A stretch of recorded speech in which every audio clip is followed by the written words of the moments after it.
The turmoil at Twitter continues. Taking a look here, we see Elon Musk following through with his platform's promise to start removing blue ticks from non-paying accounts. But the rollout, or is it a rollback, has been controversial. Here with more, Yahoo Finance's Dan Howley. Dan, what's the latest? That's right, Rochelle. We're seeing now some movement as far as those blue check marks go, the verification check marks that Twitter is traditionally used to provide individuals such as journalists, celebrities, government officials, a verification that they are who they say they are.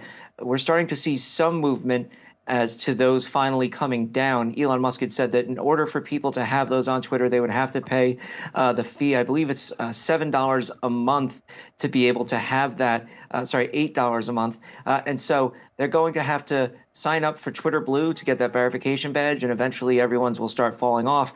The only problem is the one that seems to have come off first is from the New York Times after they said that they won't pay the $1,000 institutional fee for a gold check mark. Basically, if you're a large organization, you would have a gold check mark if you're an individual blue. And then if you were a government organization, you would have gray. New York Times, a number of other organizations said that they wouldn't be paying for it, as well as individuals like LeBron James. But apparently Elon Musk not happy with the New York Times, and so he took it away immediately and then had some comments about it as to their coverage and their ability to, I guess, run a journalistic organization. Some, interesting verbiage used, but I think this is just another instance of this company seemingly having trouble getting things done. This is part of their effort to draw revenue from places that aren't just advertising. We've talked about in the past how advertisers have pulled away.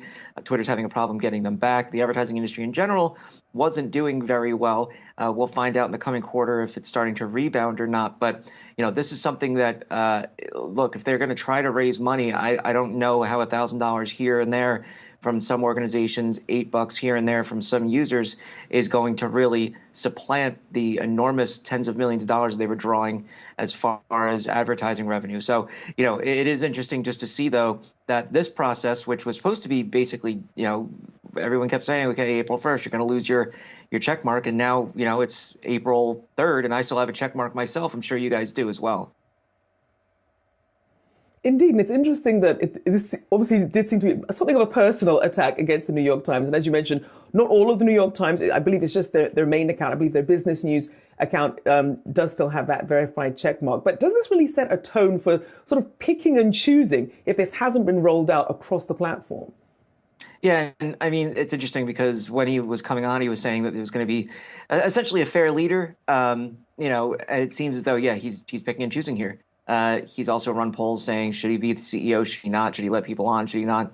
Saying that he would abide by them. Now, in the future, he says that verified users will be the ones that will get to participate in polls that seemingly have a impact on the way the actual business is run. So we'll have to see how that goes. It looks like it just kind of changes on his whims at the drop of a hat. Never a dull day for Elon Musk, indeed. Dan Howley, thank you so much.